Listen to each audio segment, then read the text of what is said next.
Well,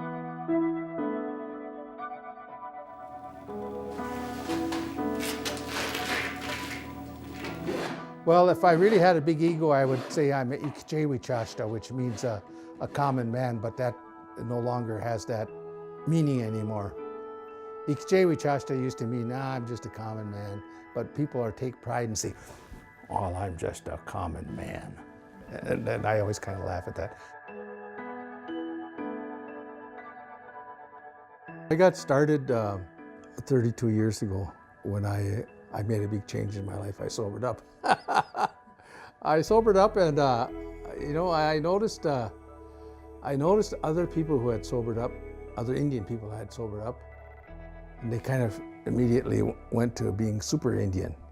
They went to sweats, they got involved in all kinds of different ways, and I said, no, I'm not going to do that.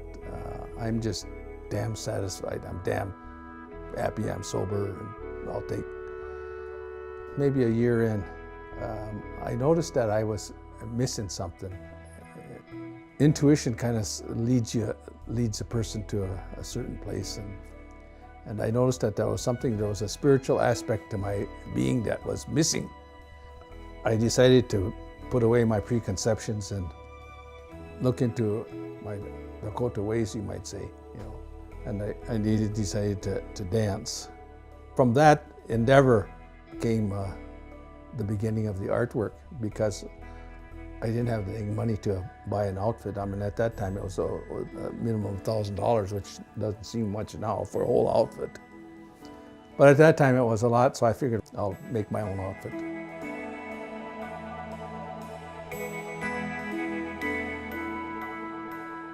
And surprisingly, my first beadwork was pretty good. I was really satisfied with it, in fact. And one of my early pairs of moccasins I was so proud of that I came home to show my dad. He was actually getting kind of emotional. He was on the verge of tears, because he kept rubbing the beadworks like this, and he's saying, he says, I thought this was a lost art. And so that was really a motivation to, continue. And I ended up, I had not intended to give him that, but after that, I got to give it to him. So I gave him the moccasins. When I started to make my outfits, learning to do beadwork, I went to Tandy, and I got leather, and I started doing just about tore my hands apart. But I finally got my outfit done. But that year that I danced, some guy on the Powell circuit come up to me and says, hey, geez, I like your beadwork. Boy, you did a good job on that. I says, yeah, but geez, you look at my fingers, what I did to my fingers. And he says, you have to have Indian tan buckskin. That's just like cloth. You need to. And I said, yeah, okay. But where the hell do you get that? I thought that was something of the past. I asked my dad, I says, Dad, do you know how to make Indian tan buckskin? He says, well, sure. I used to help my mother make buckskin. So through his explanations and help, that's how I got started. And the first hide I did, in some areas it was just soft, really soft. In some others it was still stiff. So I knew somehow that I was doing something right. I got part of it done. Because it turned out that, I kept on, and so I've been making buckskin for a while. A couple years after that, an adopted brother of mine came over with a powwow drum. He asked me if I could fix his broken drum. And I said, well, yeah, I could do it. And I started looking at it, and I was trying to figure out how I would be able to fix that. Jerry, I says, I think I could just probably make a new one quicker than fixing this. So there I am. Yeah, go ahead. Yeah. You've never made a drum in your life, and you're saying it'd be better to make a new one. But that's how I got into making the drums, and that was years and years and years ago, and I'm making them still. beadwork, buckskin, and drums. But that's the three things I do. Yeah, I suppose you could say I might be an artist, you know. I might be an artist. You know, sometimes there's no words in Dakota, so you have to use, you have to kind of like make up words. Owangwashte, wokaka. So that word for art is kind of like making beauty. You know, isn't that a good description of art? Making beauty, you know, making something beautiful.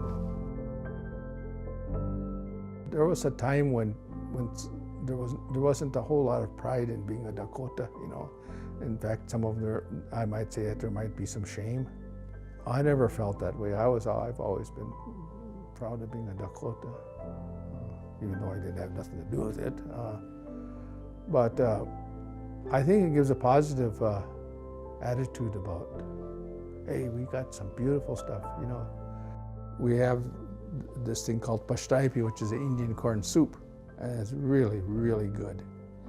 And I've been growing it since I retired because I want to make sure that goes into the next generation. And I've been teaching people how to make it because I want that to continue on. So when I come back next life, I want to be able to still enjoy pashtaipi.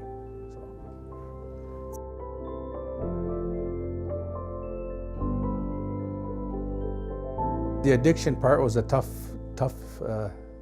thing to get over with. God, when I think about it, maybe I was an alcoholic from day one. Because I got into it really, really hard. The two routes to sobriety, and I've said this a million times too, is either the judge or the doctor, you know. Somebody's got to grab you by the nose and say, hey, God damn it, change your ways. In my case, I was drinking for 5 years, and I ended up in the hospital with pancreatitis. And the doctor told me that, you know, this can kill you. This is a serious disease. It can kill you. I remembered what my mother had said to me one time. She said, Super, if you want to quit drinking, ask Wakantaka. He can do anything. Just ask him. And of course, that sounded pretty out of this world. But hell, everything else didn't work, so. That day I was headed to the hospital, I know, because I drank too much. I did what my mom said. And I felt kind of good right here. I felt relieved. And I made a bargain. I said, well, Kantaka, if you heal me, I don't have to go to the hospital. He says, I will quit. And I kept praying about that, kept praying, going back to my Dakota ways. Praying.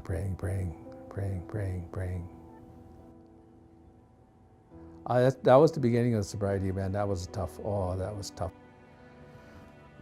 It'll be 32 years in April, so.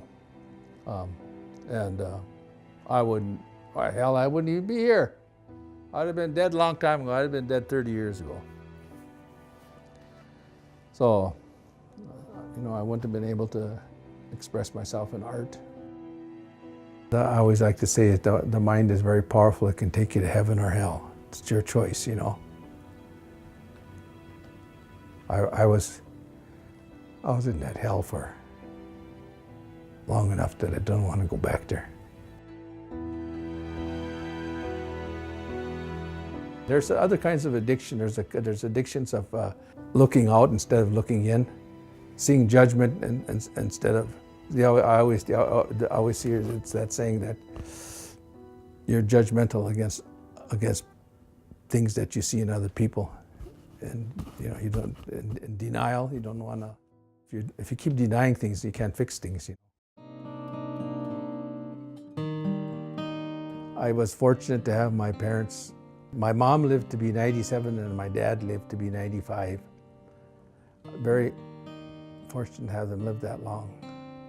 But when you're really old and you know, to me, I have to, what's the purpose, you know? I think a person needs to stay busy, to have a purpose in life, and my artwork gives me that purpose, and purpose is important. There must be some. Do I have any influence on people? You know, that would be purpose enough.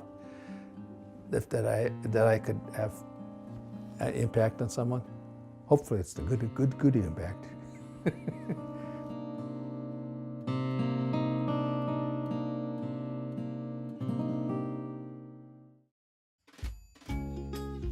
Visit pioneer.org/postcards to catch up on missed episodes and to find out more about your favorite segments.